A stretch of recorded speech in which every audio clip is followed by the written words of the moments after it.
Hello and welcome to episode 6 of the Bearded Gamers podcast. Hello. Today I am Sir Daniel Sterling, the aristocrat. For a week ago, browsing the family library, I discovered a blood-curdling event. And I am Dr. Brenton Milton, the professor. Excellent. So, what have we got coming up in the show, Brenton? So, today we're going to talk about real-time games. We've got 3 different games actually in front of us here. Yeah, we thought we'd sort of try them. Yeah. Because we've never really sort of done that before, really. No, well, actually, I'm new to the whole real-time game sort of genre. So am I. Really, yeah, well. And because you've got your traditional games, so you go, I go. But real-time is you acting at the same time. Yeah, in most of them.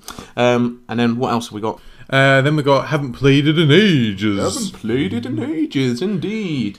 We decided to play Warhammer Underworlds Shadespire, so the original one, because there's a new version coming out called the Night Vault. And this is actually interesting because it's actually called Underworld, not Shadespire, which everyone thinks it's called Shadespire. But actually... Well, that's true. I actually originally picked it up back when it first came out and just hadn't really got it to the table that much. So yeah, I say we haven't played it in ages. We haven't really played it at all.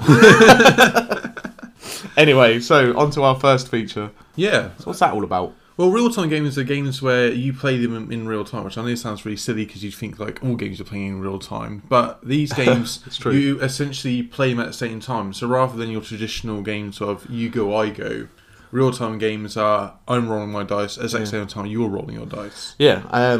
Essentially, there's an essence of time structure to the game, which you've got to complete a task within a certain time frame, I guess. Whether that's a timer or I've seen some with audio CDs which have a soundtrack to them and stuff like that. So they're quite interesting, I think as a concept. Yeah, but I think what I like about it is it adds the level of sort of panic to it. We might add that these games, well, at least 2 of them are highly stressful. If you've got some sort of mild heart condition, I probably wouldn't bother trying to play one. So we're going to talk first about one called Escape the Zombie City. This was introduced to me by my mate Greg. So he had it. I'd never actually bought a real-time game before. I'd seen a couple, but never really sort of took the dive or sort of wanted to purchase one. But anyway, I was round his house one night and he said, "Oh, do you want to give this a go?" And I was like, "Yeah, why not? Let's give it a try." And loved it. And he since lent it to me so I could introduce it to Brent. Yeah. The concept of the game is, in the title namesake, is you're trying to escape a zombie-infested city. But you've got it comes with a CD soundtrack, which I actually quite like. I like games where it steps outside of like what a game would traditionally be. Yeah. There's not a lot of games that have that. No, because a lot of games like you buy it, there's components for the game, and it's all kind of contained within the box. So you don't tend to get things which has alternate media, which you then go, "Oh, I need to find a CD player to put this in." Yeah, I mean the only sort of downside to that, I guess, is how many people actually have CD players these days. But there's things like YouTube, and it's exactly what we use. So when we played it, someone had lovingly put the soundtrack up on YouTube so we could use that. But so it's a tile-based game where we're all playing survivors in a zombie city, and you've got to find the exit tile by exploring the city, get a certain amount of items that you need to get back to your van. Of different items, which is annoying as well, because if you keep finding the same item, it's like, for God's sake, where are I? I've got to go back out into the city and try and find another one. So you're trying to find the exit whilst exploring, whilst finding all these different items to get back to your van, which is at the church in the centre of the city. Load up your van with all this gear, and then get the hell out of there by driving the van as quick as possible, crushing zombies on the way. But the crux of it is you've only got 15 minutes to do this. Yes, and also at random points, or it's not random, within the soundtrack, there's points where the villagers back at the church are going, "Hey, where are they? Where are you guys? We're getting all panicked." So you have to certain points where when the church bell tolls, Yeah, and that's scary. Like, you hear that, you're like, doom, which doom. You're like, shit, get back, quick. Which I think really works in a real-time game, because when you're playing, you're so busy, you're sat there, you're rolling dice, you're trying to make your way through the city, fight off zombies, find different bits and bobs, and you're so focused on that, and when that bell goes off, you're like, God damn it! Yeah, I've got to get back. So the way the game works is quite ingenious. So we said before that you're, like, in games like this, it's not like I have a turn, then you have a turn. We're all taking our turns simultaneously, and you've got a collection of 5 dice. Yes, 5 dice. And they've got a series of symbols on, haven't they? They've got 6 different symbols on it. No, there's 5 different symbols, I think. You've got double up on the movement symbol, but tell us what the rest are. So you got blue, which is movement, which has got a little runner man. There's green, I think. Green, is it? Yeah. The blue one is a fist. Yeah, the blue one's a fist, which you tend to use for fighting zombies and also for maybe exploring other tiles. Punching stuff. You got a red one, which is a baseball bat, which is for that's when you really need to deck someone in. Yeah, that's when you tend to get for the higher zombies. Yeah, the tougher zombies take like 5 baseball bat smashes to the face to kill.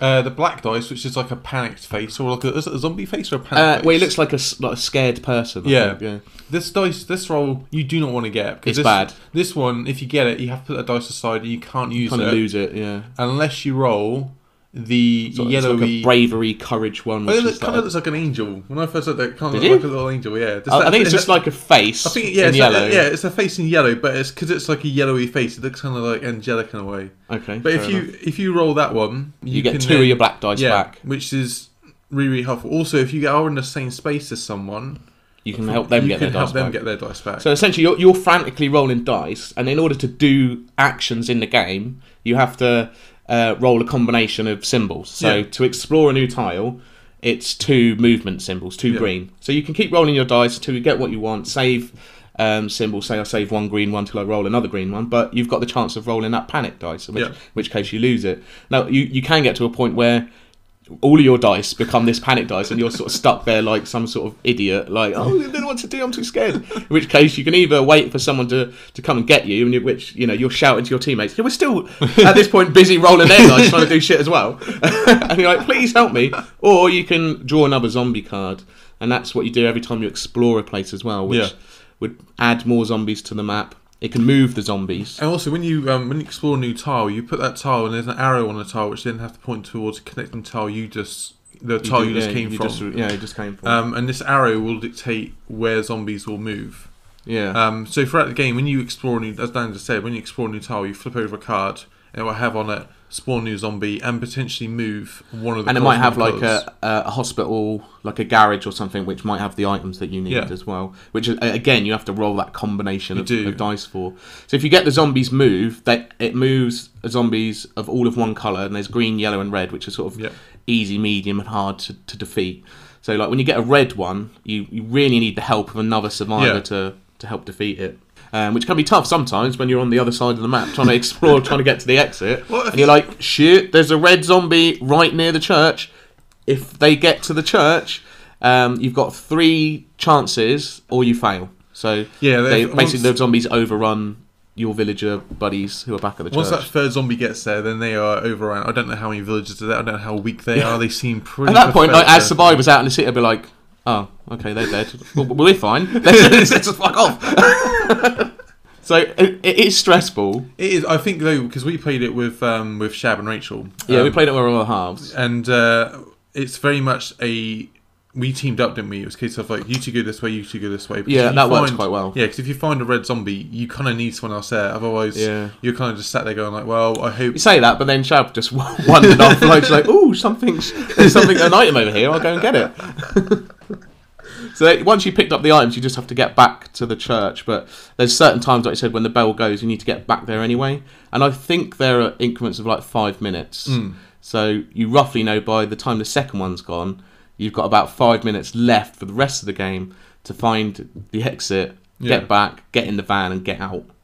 But also, when the bell tolls, you've got a certain amount of time after the bell tolls of grace where the game isn't actually ticking over. Oh, that's true, yeah. You have so even though it's a real-time game, it is very much, you feel like under pressure. When that bell goes off, once everyone gets back, there is I think it's about 30 seconds. Yeah. You get to sort of plan essentially what you're trying to achieve. Like But it ends up sort of not going that way. You're like, right, you go that way, you go that way, you get this item, you get that item, and then suddenly there's a whole bunch of zombies that you're like, oh shit, now I have to get back and deal with them. Well, then again, that's how it would be though. Like if you imagine you're in a zombie city, like you sit and go, right, this is our plan. You get out there and everyone goes like, oh, let's just go crazy. Yeah, well, I mean, we've all seen The Walking Dead. Yeah. I don't think it ever goes to plan, does it? So what did you think of the game? I think it's really, really good. Oh, one thing I just want to add actually is if you don't get back to church in time, oh yeah, you lose a dice permanently for the rest of the game. Yeah, which sucks. Really, really annoying. I don't think we got in that position. No. When we played it twice, didn't we? One with the girls and one with just ourselves, and we were unsuccessful on our own one, weren't we? So we got to the last tile, and there was one zombie left. Well, what the game presents you, because by itself the game, is fun, but these type of games can fall into a trap where they become maybe a little bit gimmicky and they don't hit the table that often. Like, I can imagine we might play this a whole bunch and then it sort of goes back on the shelf. You never really think about it that much again. But a lot of the games will present ways of evolving the game, expanding the game, adding new elements to the game. So it does have a series of difficulty levels. So the one time we failed was when we pumped up the difficulty a bit and added in getting zombie bites. Yeah. Which is quite cool, I thought. So there was ones where when it was your time to draw a zombie card, you might, instead of placing the zombie on the board, you might actually just get bitten by one, which would give you a hindrance, whether that's you lose a couple of your dice until you roll a certain combination to unlock it again. Might be you have to stand up, or you have to sit down. Yeah, or you have to have your one hand behind your back. One hand behind your back, yeah. Or if a dice falls, there's one, if your dice falls off the table, you lose that dice. I think there's one bite where you have to roll each dice individually. Oh, yeah. That'd be annoying. But I had the one where I wasn't allowed to talk. Yeah. So I just sat there in silence. Cause you were like, "What are you doing?" Well, yeah, because you're so concentrating on what you're doing. You're like, you're flipping over cards and whatnot. So like, you don't necessarily realise what the other person's doing. So in a more traditional game where you probably sit there and you flip over, and I'll go have a chance to look at your card and go, "Oh, I understand what Dan's doing." But because you're so busy rolling. Yeah, because I'm so busy rolling. I'm going, I'm going to do this. I'm going to do this. And there's me like trying to instruct them. I need help. Why aren't you talking to me, Dan? Like, there's something going on. Somehow now I've been bitten by a zombie on the face, and it's now restricting my ability to talk. But what I like about it as well is that you talked about the fact that you could have you might not want to play it as much if you've after played it a couple of times, but they have actually built into the game difficulty levels as well. So we've mentioned, I think you could go back to it several times. Yeah, so like you mentioned before, you need 3 zombies to get back. You can change it so only 2 or 1. If you get one zombie gets back, then game over. That's what I kind of like about when developers do that. They have a game and they go, realistically, this game is going to be played, say a couple of times, and may get put on the shelf and then may not come out again for a little while. But at least they've built in options to raise the difficulty of the game. Yeah. So that way, it gives it more longevity. Makes it sort of more replayable. Yeah. But I think it's one of those games that you probably will play a bit, but then you'll go back to after a while. Yeah. I mean, that's kind of invariably what happens to all games, I guess. Yeah, true. I think the only one that's got up to our table all of the time is Imperial Assault, just because we keep going back to it. Yeah.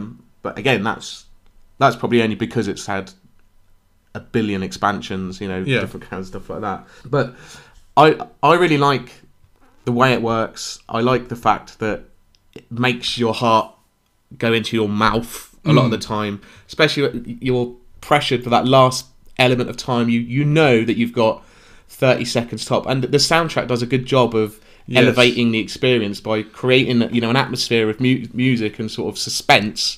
So when you get to that crux moment, you are literally shitting yourself. Well, I actually think that the inclusion of the track is the reason why. Is the reason why? Yeah, because if they just given you a sound timer with 15 minutes on it, that wouldn't be as good. That would not have worked. Yeah. I think the fact that they've had this track, because that track is so dreading, there's noises going in the background, there's little bangs and whatnot, it really ramps up, you feel like tension. You're under pressure. Well, I certainly felt like that when the game finished. When you do it, it gives you such a great sense of accomplishment that you actually achieved. You're like, phew, we did it in the time.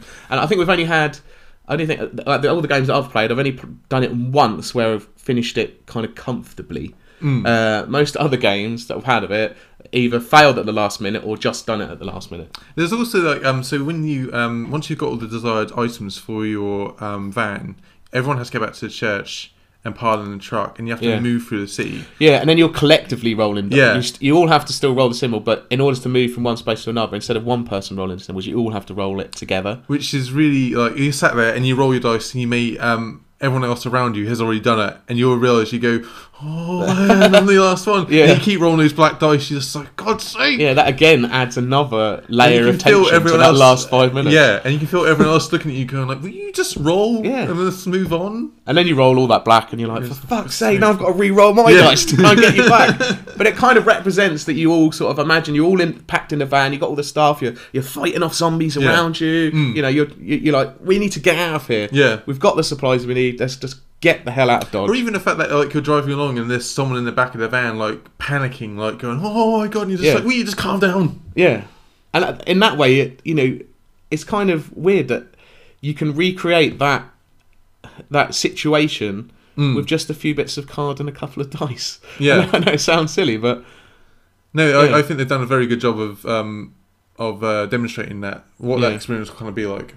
So the game is actually a reskin of another game. If you know, So there is another game called Escape the Forbidden Tomb or something like that. So it's in the original game. Tomb. Yeah, it's like Indiana Jones style. You're trying to escape this trap-filled tomb dungeon style thing. So I haven't played that version. I'd like to know how different. Is that come with a groovy track as well? Yeah, I think they both come with the soundtrack. I think for licensing reasons they probably can't use that. But nothing's stopping you putting that on. It's like the idea of like rather than driving out of a city, like you're the last thing you're just gonna run away from a boulder. Not get crushed by a boulder, yeah. Excellent. So yeah, overall thoughts. So I really enjoyed it, and that's like I said, it's the first real-time game I played because you sort of mentioned it was the first time I played this real-time game, and I was a little bit dubious because I suppose I don't like the idea of like I like the idea of knowing what's going on in a game, and the idea of like I'm sat here rolling, I don't know what's going on. Was I just in my head I thought it's not going to work. Yeah, but it works. It really does work, and that was really fun to do that. Yeah, and you got to be quick on your feet. Yeah. The other thing that's I think is quite nice about it is 15 minutes. Yeah, and the setup time is quick as well. So you can easily have this as one of your little guys' games at the start of a games night. Crack this open, have a bit of fun, and then have your main event after that. And the one thing that would put me off before would be like I would be hesitant to buy a game like this that was pricey. Whereas this, I think, I say I've only got the copy that Greg lent me, but I think he said it was only £20, £25, which I think is fine. So overall, I would definitely recommend this. It is 2 to 4 players. I think also 20 minutes tops. When you when you look at games, like they always say in the bottom, like, this plays within an hour or 2 hours sort of thing. But this one, it's actually true. It's gonna, 15 minutes. Like after you start, like Twilight Imperium only takes you 2 hours. Is that what it says on the box? Because I think it takes you 12. But at least you can go right in 15 minutes time. Like you order pizzas and you go, okay, in 15 minutes time, pizza's gonna be here. We're going to play this game, and we have enough time. But you only get to eat the pizza if you make it safely out of the city. Yeah. If you don't get out of the city, if not, I just have to sit there and go cold to play again. Excellent. So yeah, that's the first game in our little real time talk. Yeah. And then I was recently at Tabletop Gaming Live, which was a great opportunity to pick up some new games. And I thought, while I'm here, see what bargains are around, and I managed to pick up Magic Maze. Because the next game I'm going to talk about was a Spiel des Jahres contender in 2017. So it didn't win, but it was nominated. So that's still pretty good to get nominated for that. So I had this conversation with someone recently about awards because they were like, we didn't win. And it's like, but you got nominated. Yeah, even just getting that recognition I think is good. So yeah, I picked this up for £20. Again, like, I'm not bothered. I can easily send £20 on a real-time game if I think it's going to...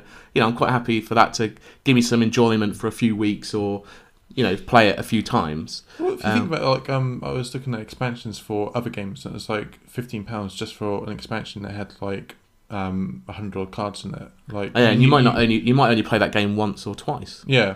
Like, I think £20 for a game which is all-inclusive. Like, everything you need is in that box. £20 not bad. Yeah, so the concept of Magic Maze is quite unique. So the theme of it is you're all adventurers, you know, like your classic stereotypes.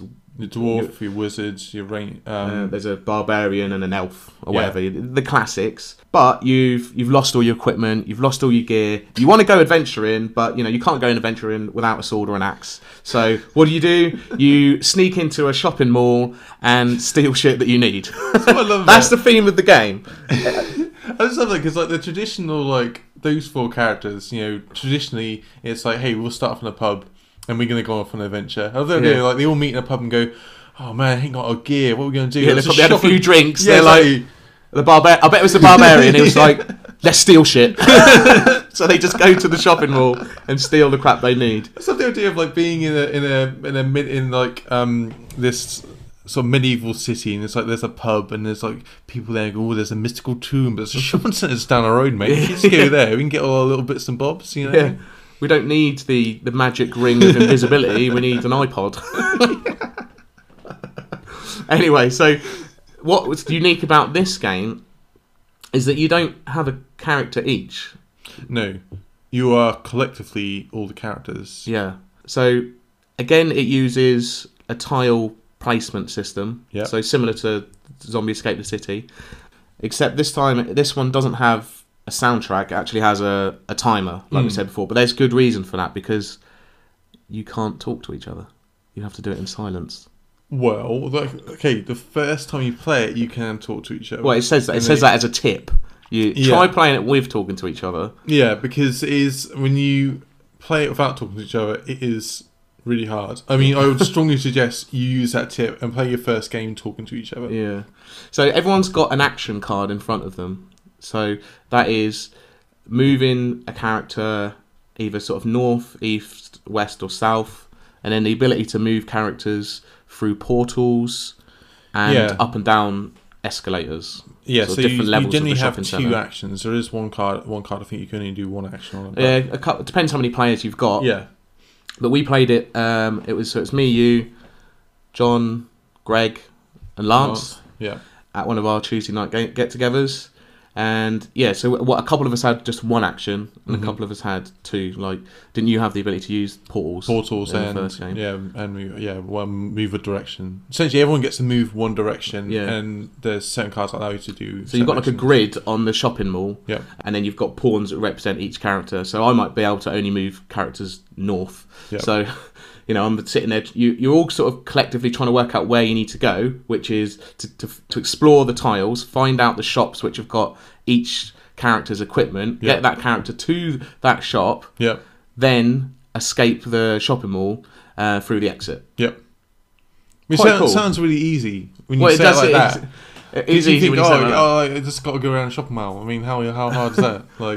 But I think the problem is though is that when you come to a new area to explore, unlike in other games, when you come to a new tile to explore, everyone can just explore a new area. That's true. Only certain characters can explore certain hallways of the shopping centre. Yeah, so you need that character on that tile, and then to explore the area, the person who can explore the area. There's only one person who can flip over the new tiles as well, isn't there? To explore. It's like, let's say there's portals, so you can instantly move someone to a portal, or there's of the same colour as well. Yeah. There's only a dwarf can go through a dwarven portal.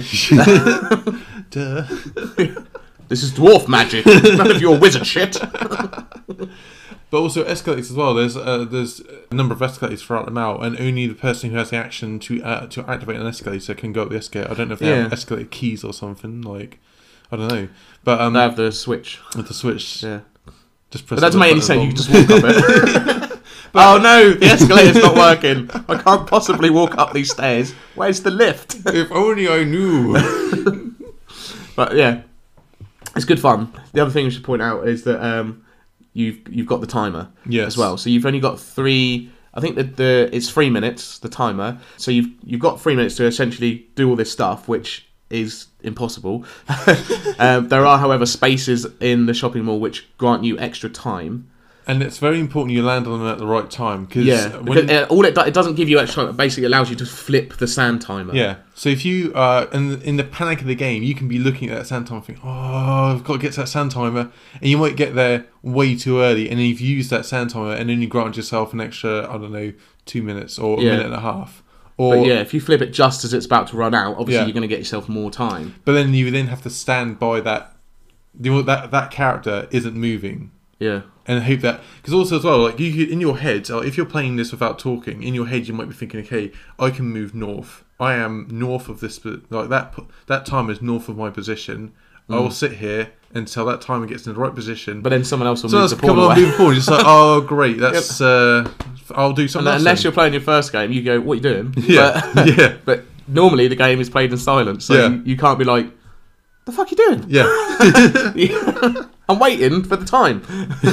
And the trouble is as well, you're so hooked and dedicated on looking and trying to solve this puzzle that often you forget about the timer and you're like, oh shit, we've run out of time. Game over, let's start again. So someone you need to be sort of having those beady eyes and looking around, making sure that you're looking at the board, looking at what you're doing, also looking at the time to make sure you've got enough. It adds, because there's 4 different characters. It's not a case of like you're looking at one character and you go, okay, there's a clear path, and like you go, all right, I need to get down to this part of the building. There's one person. You can kind of figure out your route because there's 4 different characters. You could be looking at 1 or 2 of them.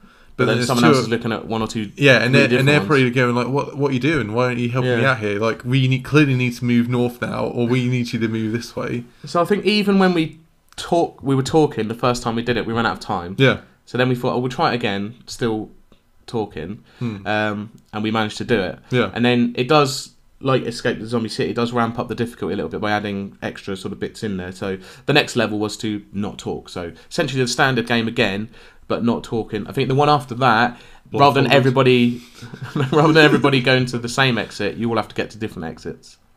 What? Yeah. What? So we only played the second one, didn't we?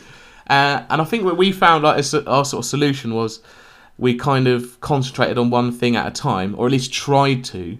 Because the other thing the game throws at you, because you can't talk, you can't really point at stuff or hit someone on the shoulder and go do this, because you can't talk to them. It does give you a big fat red pawn. I love the fact that it's weighty as well. It's not just a little plain pawn. No, it's huge. It's huge, and it's like towering, and you can proper thud it in front of someone and so go, you can bang it down in front of someone with the intent that you're telling them they need to do something. Yeah. But that you can't tell them exactly what. So yeah, and that's the thing as well, because there's 4 different characters, you can be sat there and go, right, because you're in your head, you're thinking, okay, that wizard needs to move north, Dan's got north, he also has to happen to teleport, and you go, here you go, can you do this? He's now looking at you and going, okay, Brenton's asked me to do something. Yeah, does he want me to move that wizard north? Yeah. Do you want me to put him through a teleport? Or do you want me to move the dwarf? Or the elf? Or the barbarian? I don't know. Dan, he's asked you to do this thing, and you're sat there going like, it's really simple, why can't you see what I'm seeing here? And sometimes it gets to the space where like you're the only one not knowing what to do, and everyone around the table is just looking at you and staring down at you, and you're like, what? I don't know. Help me. You go, and also like the more people keep doing it, the more pressure you feel under. Go, I don't understand what you're seeing. Yeah, I don't understand what you're talking about. So I think we've maybe slightly cheated a little bit. Like sometimes where you're just trying to work it out and you just point at the thing. Yeah. But yeah, but I think that's the added tension to the game, is the fact that you do look at it, and go like, this is really, really obvious, and you pick up that pawn and you put it down a couple of times in front of the person going, can you do something? Can you do this thing? It's really simple. And you get to the point you just go, look, there, right there. See this? We're on but you point. Can't say that. I know you can't say it. I know you're not supposed to do that. But you get to that point, you're just like, come on. I really like the game. Which one did you find more stressful?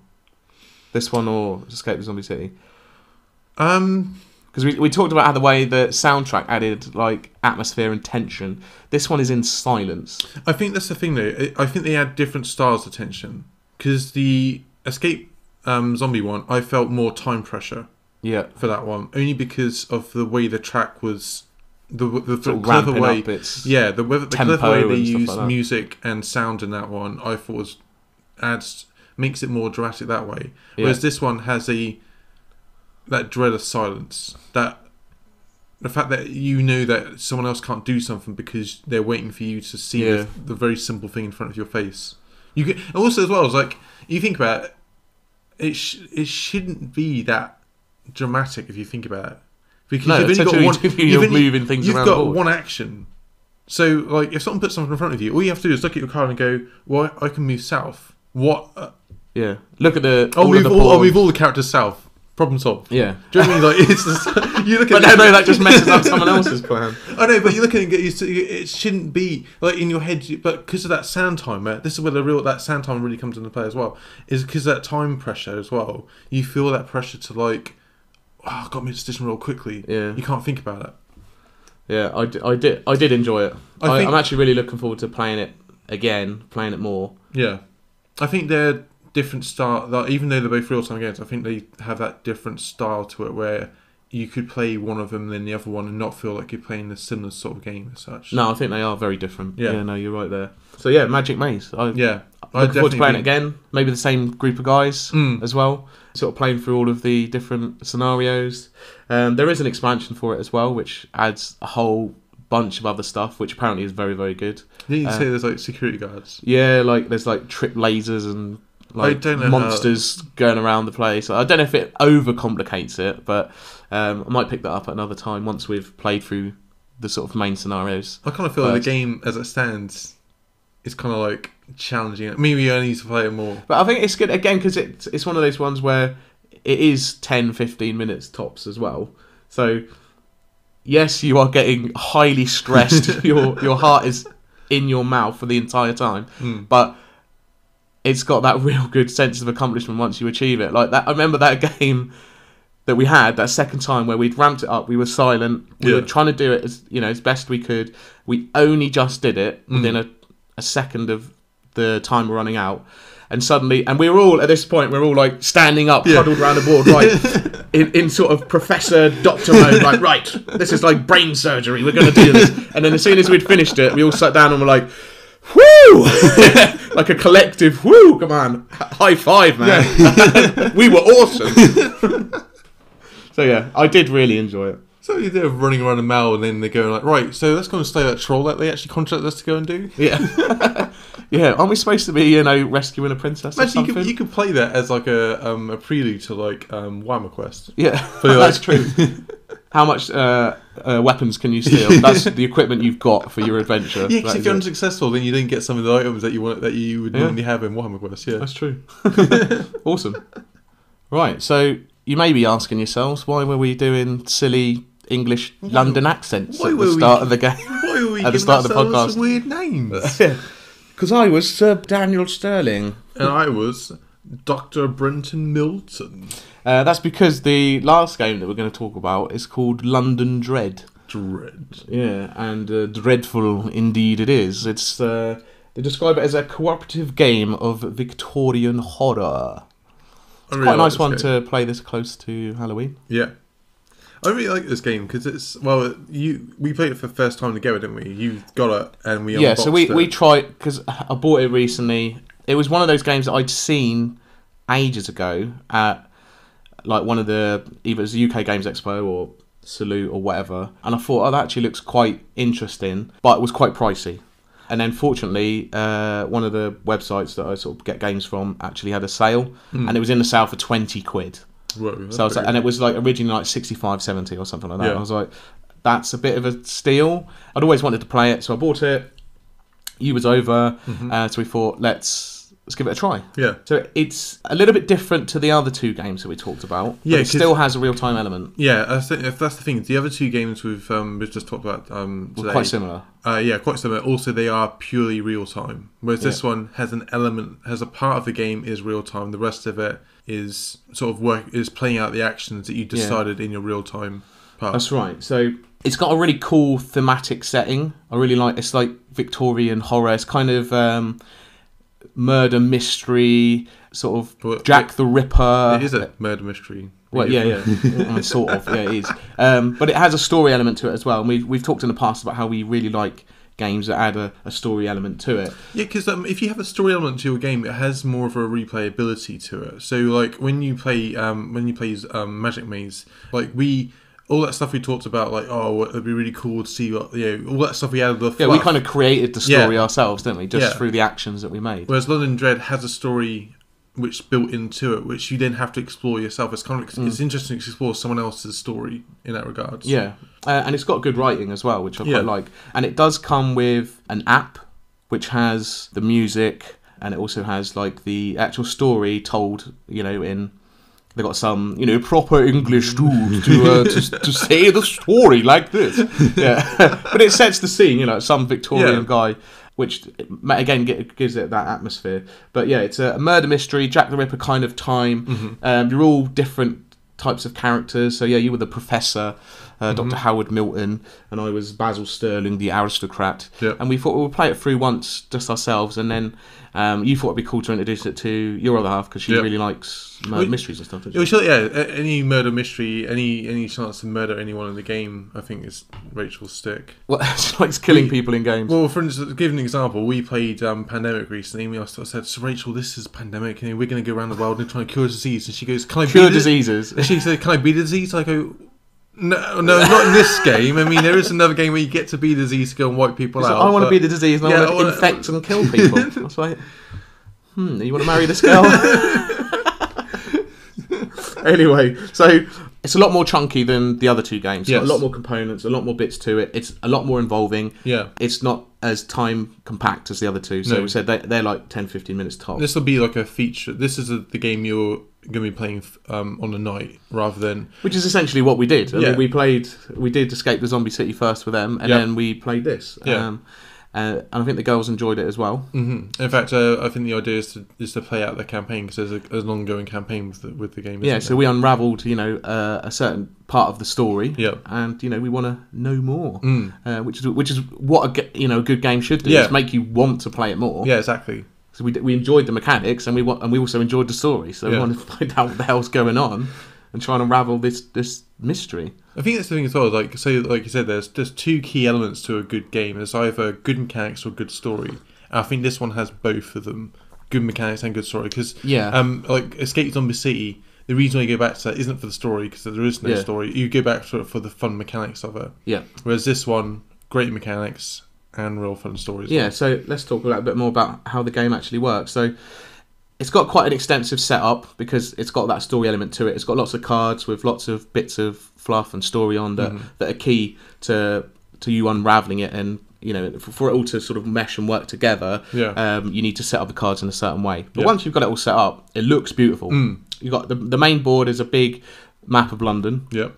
Done in an old sort of Victorian style, and then you've got spaces for all your cards and stuff like that, and then you've got your character cards. Your character card. What I love about your character cards is how chunky they are. Yeah, nice, thick, quality card. Yeah, I don't know if you can hear that, but that's really nice. I love that. The other bit you get is a big Ben clock face, which again is a beautiful component to a game. And it's one of these things. What I love about it is like, I've never seen anything, and it makes, and when you look at it, you go, that makes such a good sense. Like, for what you actually use it for, it's really well done. It's perfect, and the fact that they've used Big Ben, because it obviously is set in London, it is called London Dread. Yeah. The fact that your clock face is Big Ben and not just a clock, makes it better as well.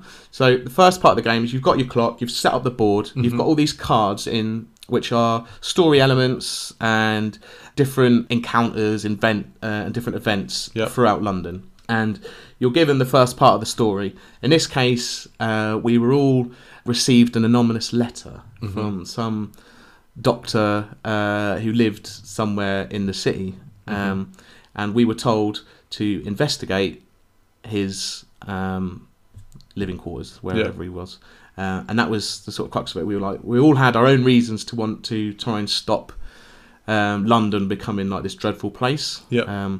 The backstory is actually really cool. Yeah, about the characters. So each of your characters, you have your name, your role, and then a little blurb about what that person, what their motivations are. Yeah, which is really, really good because it kind of sets you in that scene. Like why are they actually investigating this murder mystery? Also get a really cool picture as well. Yeah, lovely artwork. Yeah. And it has a series of symbols. So there's different things like cunning, strength, all sorts of different symbols will represent different attributes, and you need those attributes in order to resolve events on the board. But you don't know where the events are, where the certain plot points are on the map.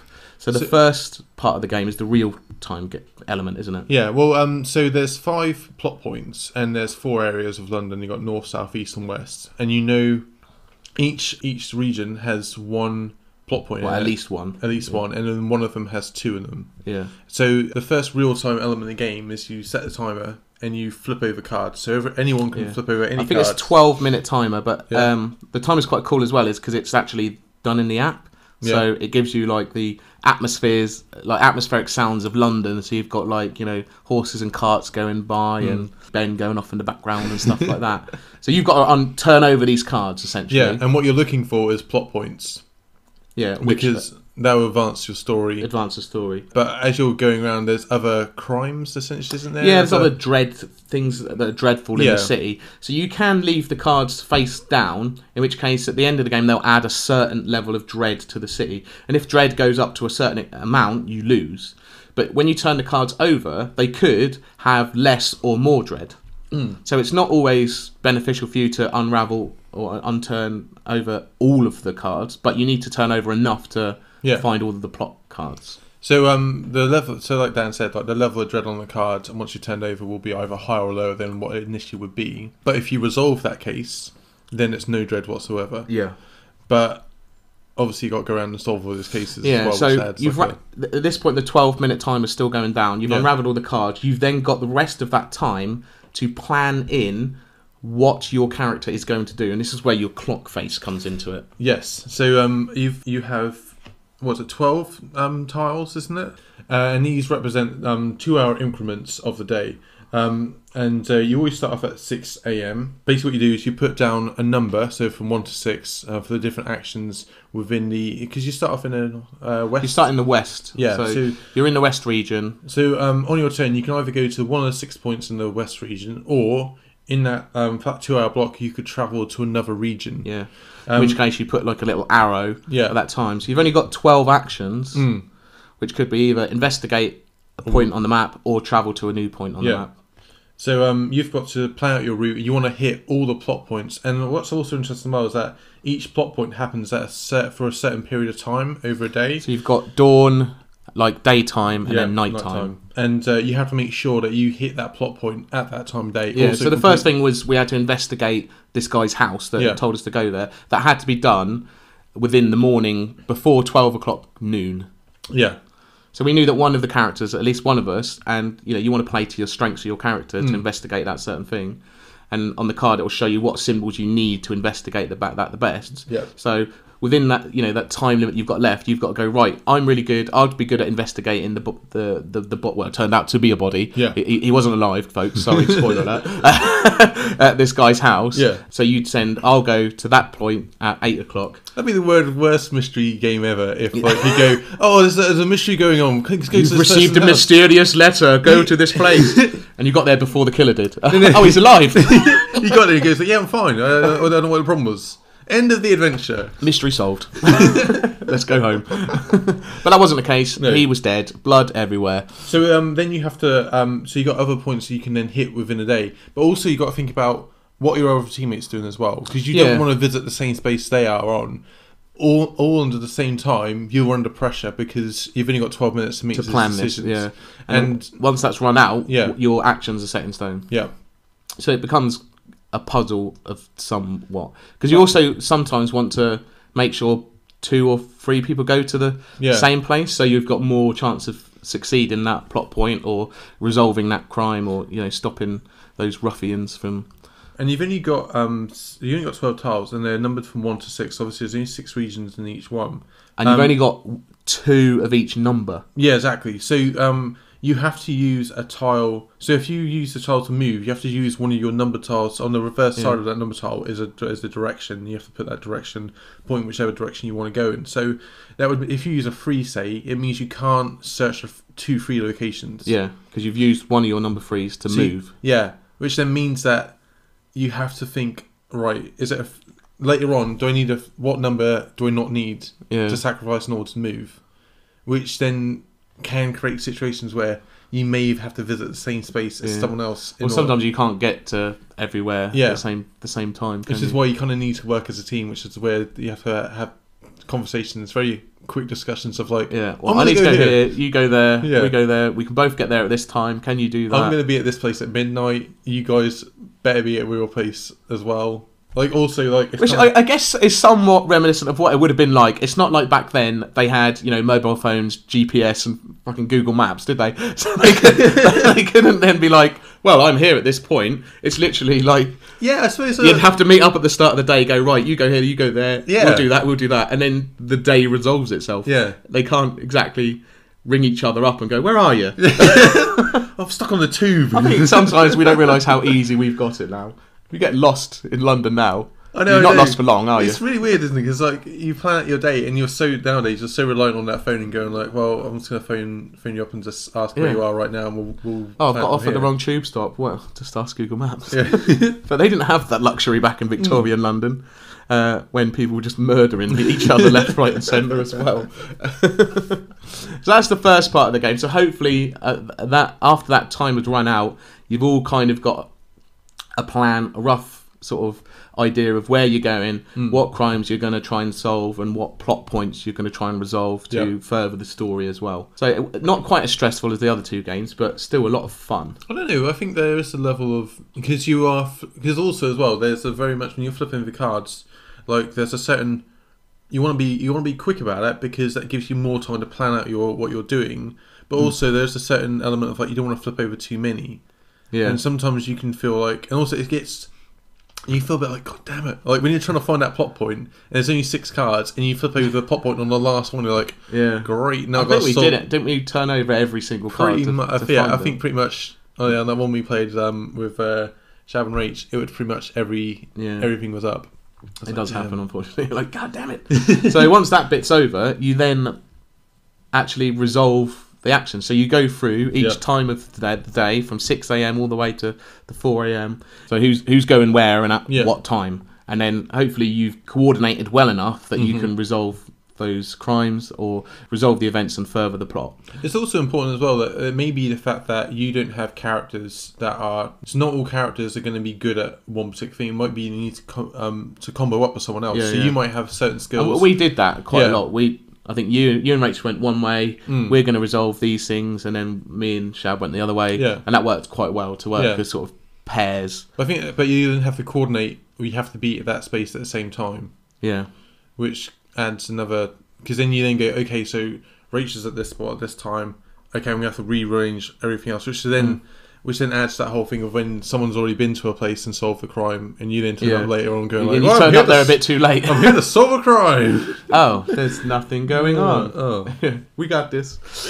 So you're doing all of your actions. You're actually unraveling the plot, and we won't spoil it for you if you want to go and do it. But it's really cool. Yeah, you find out there's drug lords and drug barons, and you're involved. You're going all over the city. There's some sort of a cult. Yeah, but what I think is also quite cool is that so when you solve certain plot points, depending on how well you solve it, depends on how much information you get about it. That's true. So you get more story element depending on how well you do, which is really good because it adds to replayability. So you could, first time you play it, you could get certain information about what actually happened, but you could play it again and you might not get as much. We were hoping that was what was going to happen, so we played it between us. The first plot point, you failed miserably and ended up getting like wounded. I got wounded, injured. You started going insane, and then we played it again with the girls, and the exact same thing happened. Yeah, I was just like, oh, for God's sake. I'm wounded and going slightly insane again. Yeah. So you have the option to like get items as well throughout the game, which will help you come the sort of. There's like an end game final boss kind of thing, isn't it? Like a showdown. A showdown with either a sort of antagonist of some, or in this case, we had to group together to achieve a task. And you go through a series of trials, and based on how much information you've got so far, and how much items you've acquired, and how much dread is in the city. So the more of the crimes and dread you've resolved from your actions will reduce how hard it is to achieve your end goal. Yeah. So really cool. Essentially, you're building up to get enough dice at the end. Yeah. To achieve the dread level. So for every 5 points of dread, you have to roll a success. So the more of the sort of trials and the end end game thing that you complete, the more dice you get, which gives you a better chance of beating the antagonist. Yeah. Normally there's 2 chapters to the game, so you'll do that whole thing twice before the end game little section. But in the first scenario, you just do it once. But I think the first one does a very good job of introducing you to the like the core mechanics of the game, which is exactly what's happening as well. Because I suppose if you were to go do the whole clock facing twice, that's quite a lot to do to go, hey, interrupt your game. But that was like an hour, maybe an hour and a half. But the story was really cool. I was really invested in sort of finding out what was going on. I think both the girls were like, yeah, this is quite cool. Like, what's going on? Like, who killed this guy? Because we didn't actually find out. It's not like we solved the mystery. It just opened up more possibilities to get you to want to play again, which is, the purpose of the game. But we'd had enough story to intrigue us enough to be like, yes, I want to find out more. What I actually like as well, so on the board, when you're moving around, you have these playing pieces, and they could have gone with like miniatures, because like the artwork on the cards is really, really good, and you could have made miniatures of that, but that would increase the price of the game quite considerably. But what they've decided to do is just have a slightly different picture of the artwork on the card, but have it like in a portrait or a mirror, I suppose. Which looks really, really cool. Like that artwork is awesome on the actual playing pieces. Yeah, I think the whole style of it altogether is really cool. Like I say, even just the map looks beautiful. So so a slightly different real time game, but really glad I picked it up. And we will play it again and hopefully solve the mystery of who killed. I think that's also cool as well. Is that it's a 4-player game, isn't it? And there's 6 different characters. So you've got. I think there's 8 characters actually. There's 8 characters, is there? Yeah. I think you can go. I think it's just 4 players, but it might be more. Well, that adds to like the replayability of the game is the fact that you could play this game with completely different characters. Yep. As well, which I think. And there's so many cards in the box that we haven't, that are obviously going to be for extra stories. Yeah. Further down the line, we're like, oh, this looks really cool. Like, what is this? So there's loads to unravel, loads to unfold. So. But I think what's good about this one compared to the other two is like those other two are different. This one has that real time element built into it, but it's not like the complete focus of it. Like you get your real time element, you plan it all out. That's true. Yeah, the other two, the game is resolved around that real time element, whereas this it complements it. Yeah.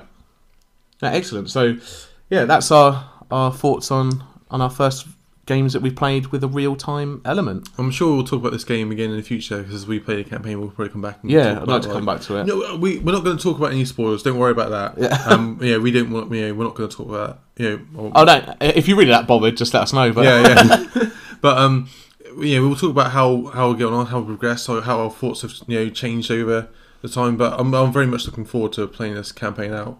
Excellent. So that was real-time games. So it brings us on to. Our final segment for today, which of course is Haven't Played It in Ages. And what haven't we played in ages? What haven't we played? Or in this case, there's a lot of stuff we haven't played. Haven't really played at all, at least not together. So Warhammer Underworld Shadespire, I picked up when it first came out. Yeah, I think I got it for Christmas from the missus when it first came out, and it sort of sat on the shelf. I showed you a little bit, didn't we? We had a little game. I think we had like you sort of said, "Hey, this is the core mechanics." I remember thinking at the time. I think it's one of those things where when you go into a game, you have a certain expectation of what it is, and it changes the expectation. I think that kind of like I just didn't really get it. Yeah, but I think that's because it's quite different to what GW normally does. Yeah, because it is a Games Workshop game. It has Games Workshop miniatures. Yeah. But it's a board and card game that just happens to have miniatures in it.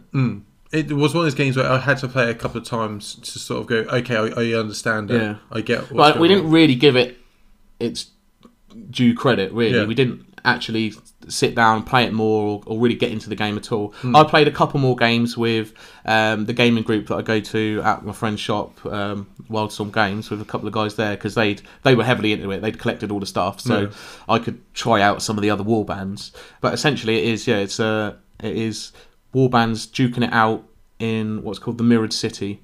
That's quite a cool background. In the Age of Sigmar. So it's essentially like, so Nagash is this supreme god of death in the Age of Sigmar world, and there's this part, the Mirrored City was somewhere where there's this stuff called shade glass, which has the ability to capture souls or trap souls within it. Mm-hmm. So it was very valuable to certain people, but it obviously pissed Nagash off because he was the god of death, so he wasn't getting these souls. So being the god of death that he is, he decided to essentially banish the Mirrored City or Shadespire between the realms of life and death. So it became this kind of ever living sort of fragment of time stuck in the middle of nowhere. So essentially it's just a background for these warbands to duke it out against one another forever. I like the fact that like they are potentially stuck in a battle which they can never lose nor win. Like they will fight out every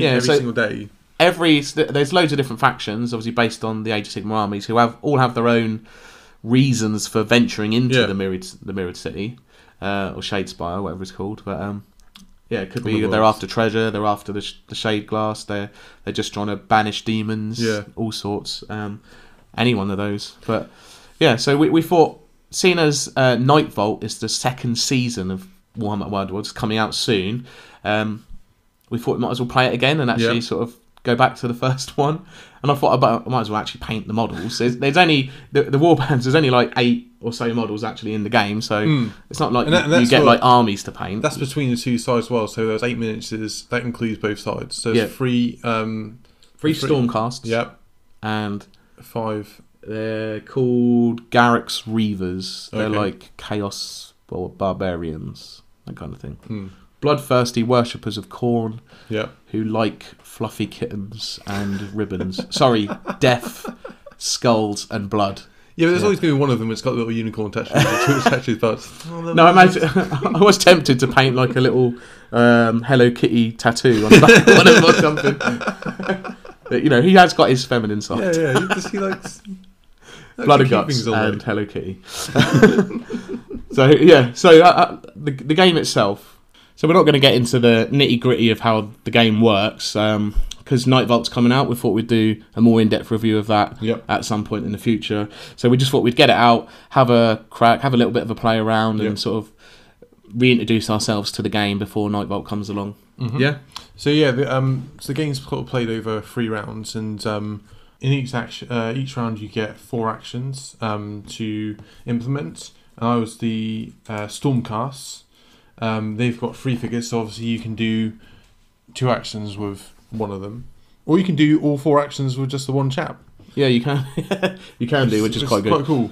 So you've got like things like moving around the board. It's got a nice sort of board, hexes and stuff like that. You'll be just sort of moving around, trying to score glory. Is the way you're going to do it. And there's an element of deck building to the game, but we haven't really got into that sort of side of it. We just wanted to have a quick game, so we just started off with the actual starter decks that you get in the set, which is quite nice that they've put that in the game to sort of get yourself going. Yeah. And there's objectives on the board, so you can score points by capturing certain objectives. Yeah, well, your objective scoring is dependent on the cards that you draw. So isn't it 4 cards for?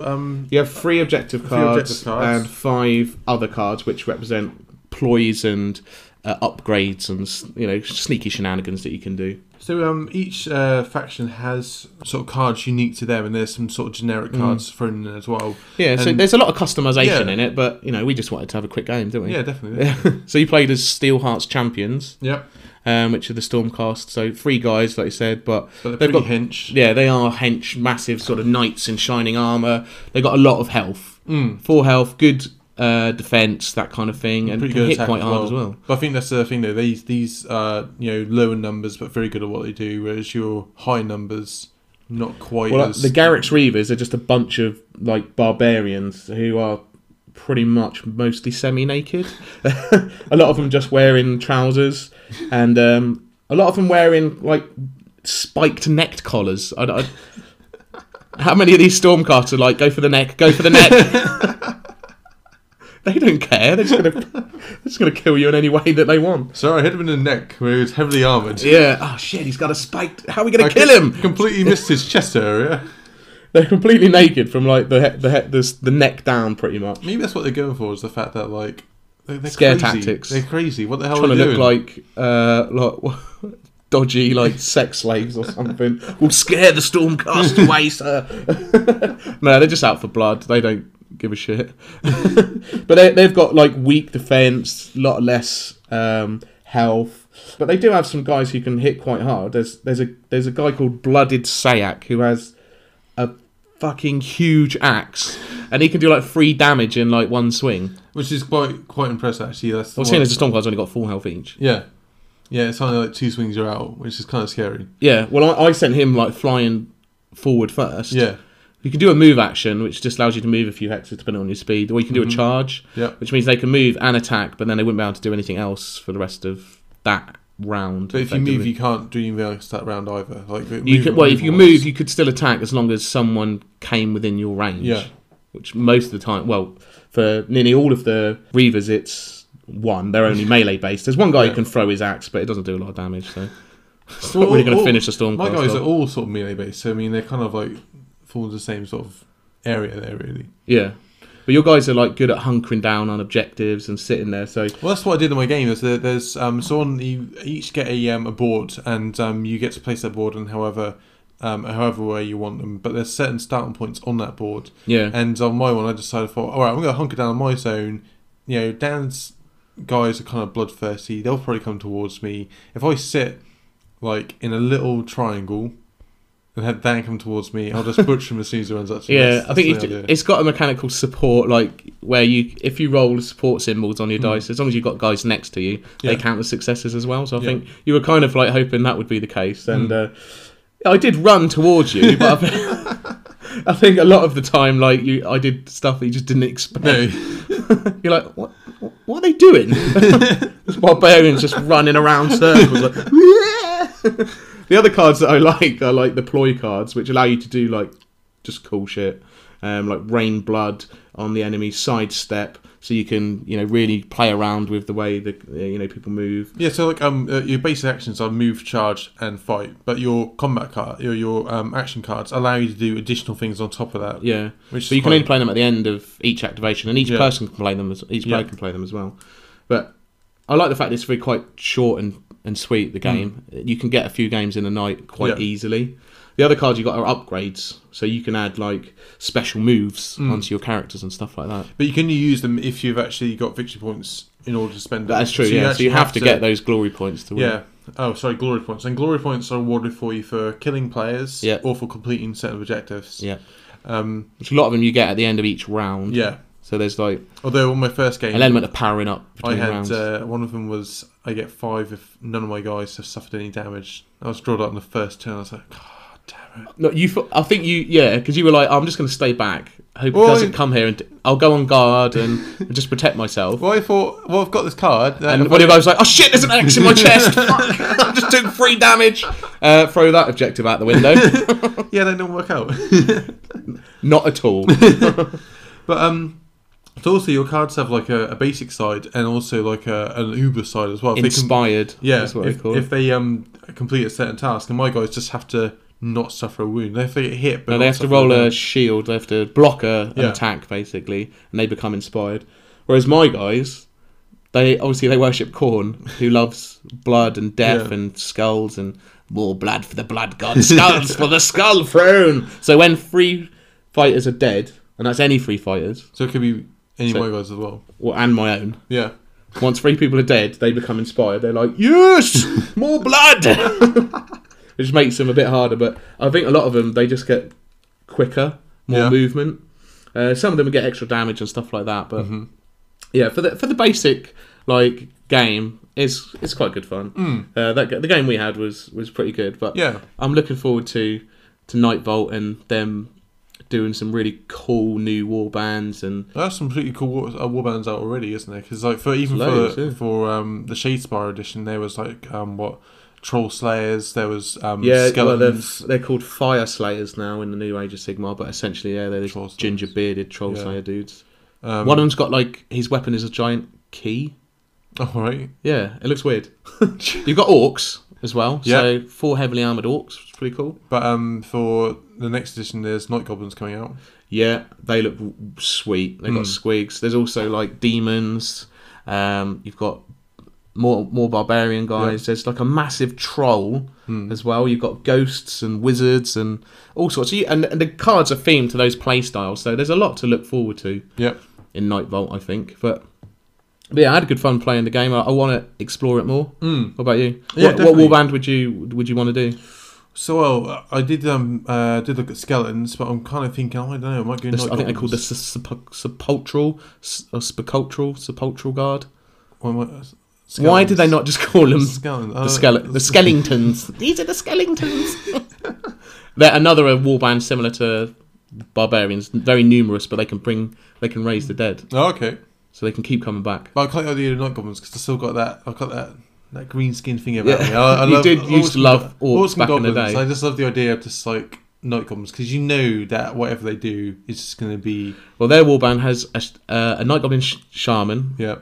A fanatic. So if any of you don't know, fanatics were deadly back in Warhammer 3rd edition, where they would hide in units of night goblins and then come out swinging a massive iron ball on a chain and just literally kill anything that was in their way, which included themselves. I remember that article, and there's a really old White Dwarf article where they talked about the tactics of tactics. Yeah, of there are no tactics. It's just push them out.